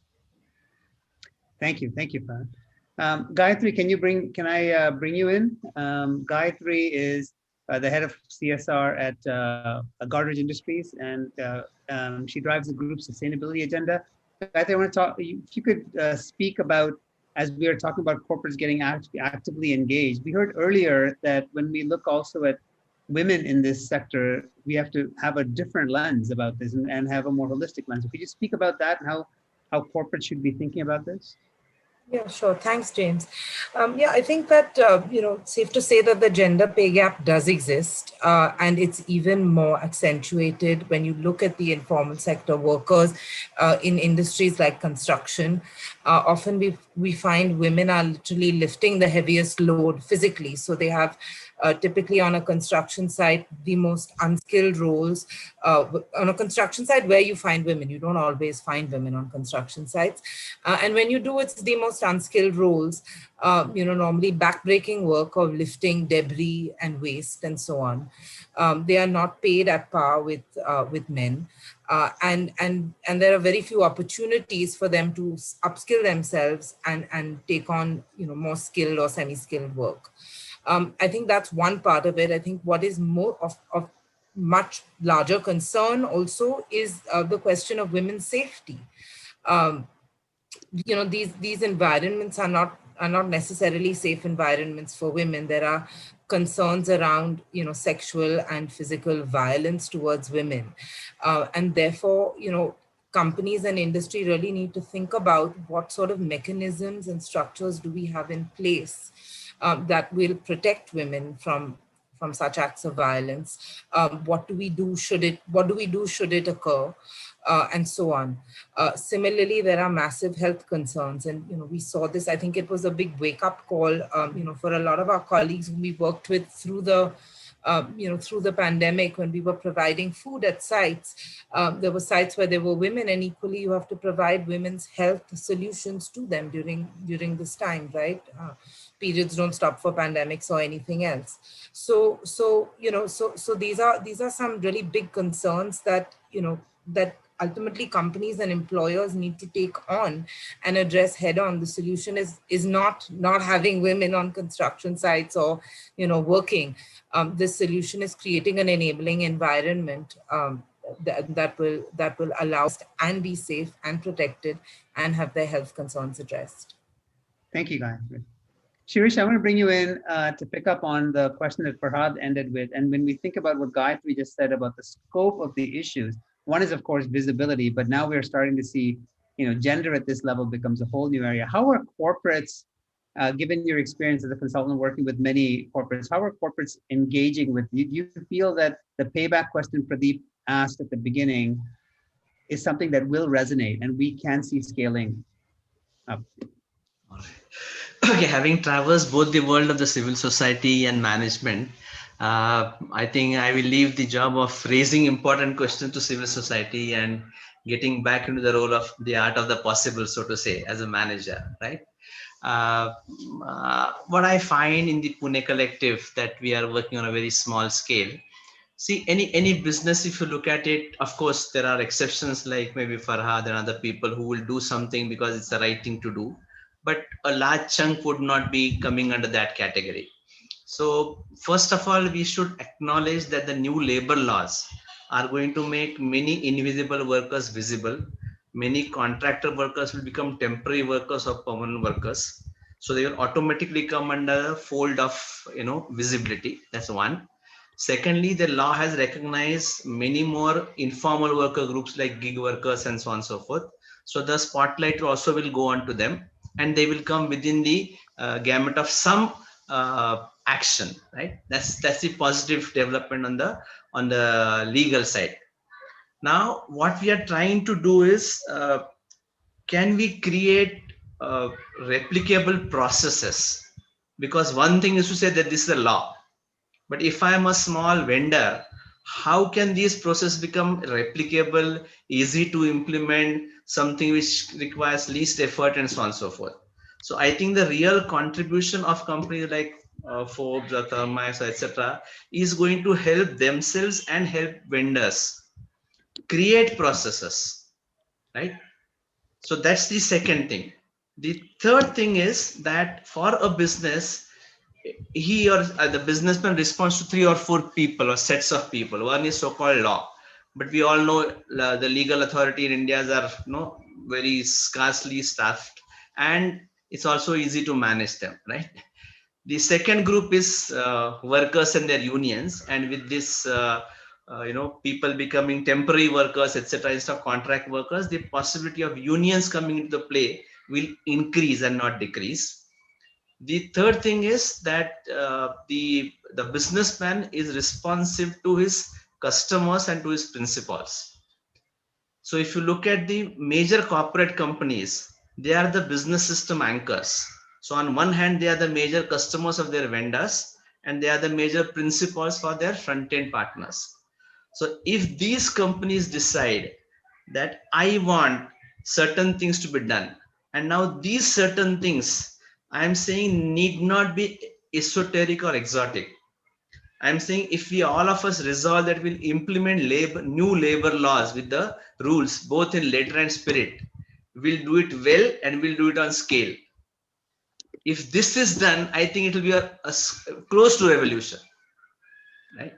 So the point is that if we create possibilities and if we create contracting terms saying that our vendors shall comply to the labor laws, our front-end partners shall comply to nothing more, I think still a lot of things will happen. And my hope is that through the Pune Collective, we are able to create some kind of role models, some kind of replicable processes to do a common minimum program, which is then becomes more scalable. That's the way I personally am hopeful on that count. That's great. Thank you, Shiri. So there's an idea that these are difficult problems, but if the most leading, the platinum coded companies is that can. And one more aspect is that a lot of thing hinges upon things like, for example, ESI. Now, a lot of health and depends on how ESI performs. So how to make government, because ESI also takes 4+% from every vendor. So how do you make ESI perform is also a major challenge apart from what the companies do. So that was the second point. Yeah. Thank you. So you've heard now how the companies and this whole system is now coming together, difficult as the problems are. I'd like to thank Bharat, Pradeep, Shirish, and Gayatri for joining us. I'm going to call in our philanthropic folks, Samar Verma, who's a program officer at Ford, and Shilpa Kumar, who's a partner at the Amidyar Network.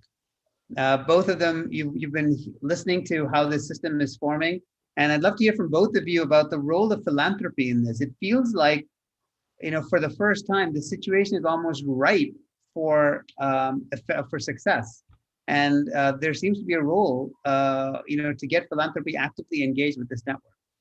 Shilpa, can we start with you? Yeah, sure, James. Yeah, so it's coming in at the rear of this discussion, James. I think it gives us a vantage point of some wonderful thoughts that we've heard over the last hour or so. To my mind, I think this is one of the most central issues that we are facing, and I did hear someone say we should do this because it's good, it's the right moral thing to do. But I also feel, if you look at, from an economic point of view, if we think about, India as a 5 trillion economy, we certainly have to build the economy on more stable, more skilled and labor that is, in a sense, more getting the dignity for what they do. So I do believe it's a central question. And it is true that informality has been maybe the heart of the problem, and I think we touched upon that. I think the role for philanthropies is, certainly an important one, because the size of the problem is so large, the kind of problem we are dealing with is so complicated, that I think it will require many different kinds of intervention. The initiative that we have launched at Amidyar is something called the Resolve Initiative for Migration. And what we're looking to do is, fund projects which are lighthouse projects, and which will, in a sense, show the way for maybe what's possible in dealing with this kind of problem. And I think we heard something of that kind, both from Social Impact as well as, the Pune Collective. I thought both of those were illustrations of lighthouse projects. What we are looking to do under the Resolve initiative is look for 3 kinds of lighthouse projects, because to our mind, first of all, there needs to be evidence to support change in this area. And therefore, we look at interventions in getting data on the issue. We also think, there is a need to address projects which talk to dignity in livelihoods as well as dignity in living. But having said that, I think the core question maybe for philanthropy is how do you do it? And I think, let me get to that, which is we believe that, finding the right entrepreneur and coming in with core funding, coming in early with core funding really enables entrepreneurs who are thinking about the problem to kind of get that going in a significant way early on. So that's the first kind of thing which I feel philanthropies can do. I think the second is really, the use of technology. And early in the discussion, someone talked about remittances and how banks are not able to meet that need. I think technology and entrepreneurs together can do wonderful things because the costs of many of these kind of transactions really go down with the help of technology. And therefore, introducing technology, I think, is really important. And the role of philanthropies here can be support projects like that. And the last thing I'll comment on is really the role of collaborations. And I think, if anything, the discussion today was just a wonderful example of how many different kinds of collectives and collaborations have come together. And I think to match, the collective energy of corporates, entrepreneurs, researchers coming together, I think so do funders need to come together. And I think all of this, combination of this can really help fund lighthouse projects, which can show the way for more significant change. Enough said, and back to you, James. Thanks, Shilpa. Samar, let me bring you in. Last word in a 2-hour-long learning session. Well, a learning session indeed it has been, James. I have to, I was feverishly taking notes mentally as much as possible on paper as in the last couple of hours. I think it's been a phenomenal learning journey. And just as, as probably the coach, you chose to move Pradeep up the batting order. I see that you've chosen to give me the role of night watchman in the cricket team here. So I'll play only for 3 runs, like all night watchmen should do.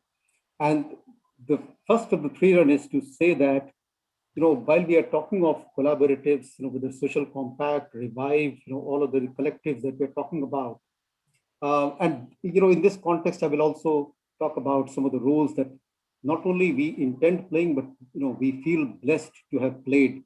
In fact, in majority of the collectives that are represented here, I'm very proud and humbled to say that we've had some role to play. And, we want to re-emphasize and reconfirm our commitment to precisely the kind of collectives and collaborations that are visible right here in this group. But also, as Shilpa said, we are constantly looking for newer ways, whether it's through combination of technology and entrepreneurship. It's about getting more and more market-based solutions, getting more and more investment-minded people involved. These are all kind of unconventional partners, let's say. So we are not loath to speaking to anybody only because we have not spoken to them in the past. We are not loath to learning from any partner only because they may not be seen as, let's say, conventional partners. So we are kind of, and these are some of the things that we have learned in the process. Things like, and let me phrase it as a question. So is it a coincidence that, collaboratives typically emerge and they too seamlessly so when a commonly felt tragedy like COVID-19 emerges? I mean, why is it that, we heard about several of these speakers before us speak about how they found, perhaps for the first time, it was so easy, simple, seamless to have some of the collaborators moving. Now, it's not a coincidence. And I think there are some lessons that we want to draw from these kind of pandemics, use them as an opportunity to see, can some of these success factors be replicated in normal times? So that, we don't need to wait for a COVID-19 before we start coming up with these kind of collaboratives and new ideas and new partnerships. And some of these success factors, a lot has been said, but some of the ones that stood up for me particularly were the fact that there's a very strong passion-driven common purpose. There's a very strong sense of urgency. So, which basically means you set aside a lot of bureaucratic rules, you set aside a lot of historical baggage that each of us carry. And it also is about identifying champions, whether they are entrepreneurs, whether they are from civil society organizations, whether they are collaborators, but identify them early provide them all the necessary support and wherewithal, and trust them so that they trust on you as a partner in the long haul. So it should not be a short-term, emergency-driven or led relationship where the partner knows or believes, rightly or wrongly, that you are there only, because there's an emergency out there. Provide that kind of confidence in the partners, whether it's the funders level or it's the level of people who are delivering the program, that we are in this for a long haul, which basically means mission alignment is critical, which also means we are all working towards a common purpose. So these are some of the things that I think are very important. So that will be my first run. And of course, there are many things that one can talk about. How do you do it? Things about actively listening to people, things about the humility that we bring in, being very clear that we are only one out of many actors. There are many actors who are far more important and knowledgeable to deliver on these kind of things. But one thing I wanted to highlight here was the importance of storytelling. And people have been talking about visibility and the importance of media, etc. have all come up. I think it's important to now begin to use technology for visualization of whatever little data exists. I think it's important to tell the stories. As I remember having read somewhere that the universe is not made of atoms, but made of stories. And I think it's important to be, to somehow capture this, all the measurement metrics that we have, which are excellently captured in report, but somehow they don't move people as visuals do on television. We know that in the case of migrant workers. So that's one. Related to that, of course, is the issue of data and evidence, which Shilpa also very rightly pointed out. It's important to make sure that we are talking from knowledge and not talking from opinions or anecdotal experience. So that's my first run. The other two runs are very quick, James. The second run is not in any order of importance. I wanted to go back to what some of the colleagues talked of in terms of ecosystem approach or the larger context and the structural barriers. So what I just spoke about are the kind of firefighting things. But if you want to be in the long run, you cannot always be firefighting. We have to go back and look at what has caused this in the first place, and what do we need to kind of address those structural barriers. So some people have spoken of conscientious capitalism. We heard of some of that from several of our colleagues, particularly from industry here. Things like gig economy workers, platform economy are just new ways of doing business. But are they also the right ways of doing business unless laws change and recognize them as workers with all the necessary rights, etc. Greed is good was a good kind of, if I may say, economic ideology emerging from 1970s. Probably not many people asked good for whom and for how many. And I know that Oxfam has been asking this question, good, of course, yes, but for whom and for how many? And I think it's important. And we have seen some examples of how greed can be good and can be good for many and for, ideally for all. So it's possible to do that. It does need support from ecosystem, including industry bodies, including government policies. But I think it's important to find ways so that capital and labor are not antagonistic to each other, because it's an unsustainable way of working. We have to find ways in which they speak to each other and actually strengthen the hands of each other. And there are some good examples that we heard of here. And lastly, I wanted to, following up from this, make an appeal, particularly to collectives which are looking at ecosystem-driven approaches. And there are quite a few here that spoke of it. It's time, I think, that we developed a global narrative from the South on what is responsible business. Frankly, I think we've been too caught up with some of the ways in which Europe and US have been doing business and talking about responsible business. To what extent they follow is of course questionable, but at least they've been making all the right noises. World Economic Forum, OECD Business Roundtable, etc. I think we have adequate kind of energy in the room, and we have now, if I may say, triggers to create that global narrative from the South, for the South, on what is responsible capitalism going to look like for the future of workers. And I think the opportunity in some ways presents to us in a very big way. And if collectively working, I think we can do it. So that's an appeal to all of us here from us. From our end, as I said, we are always looking for ways in which we could engage in the long run in a predictable manner as a trusted partner, and we'll continue to do that. So thank you very much, James, for this opportunity, and thank you, Dasra. Samar, Shilpa, what a wonderful way to bring this section to a close. I was told I had to summarize. I'm not sure how I can do that. I had like pages of notes, as Samar said. I did want to just highlight one key thing. Somebody mentioned during our 2 hours that COVID-19 was like an X-ray that revealed to us what the insides, how unhealthy we really were. And like any good X-ray, we should pay attention to it. We should not throw it away in the dustbin, forget about it, and move on. And I think this is an opportune moment. It feels like there's energy, passion, ethics, economics, all coming together in a moment when, from corporates and government and civil society and individuals, and it's a magic moment that we have to take advantage of for everybody to just get engaged in this way. And we've got lots of ideas on how to do this. There's a poll up. Please answer that poll as you see it. And also, I want to remind everybody there's a website that Amita talked about at the beginning. It's called workersinvisibility.org. If the Dasra team could put it up for us on the chat. We're going to try and use that website to continually keep these workers in our visible line of sight, because that's the only, effectively make the X-ray live for us so that the urgency of now is always in front of us.